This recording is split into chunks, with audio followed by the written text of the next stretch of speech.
Ассалаумағалейкум достар, қалдарың қалай? Бүгін осындай логотип жасап үйренеміз. Бұл логотипті Pinterest'тен көріп қалдым. Осы логотипті жасап үйренетін боладымыз.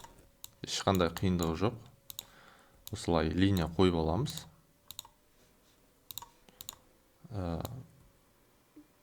Осы қойып шығамыз.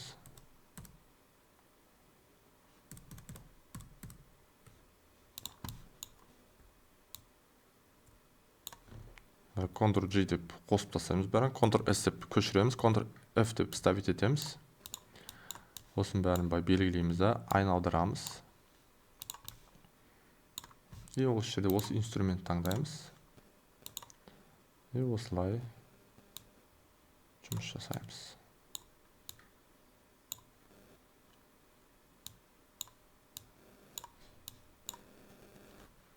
Мінекей достар, осымен логотипіміз дайын болып қалды. Бәрін өшіріп тастаймыз. Центрге қойып қоямыз. Артқы фонын темный қыламыз. Пипеткімен цветін таңдаймыз. И осы жерде тоже пипеткімен түсін таңдаймыз.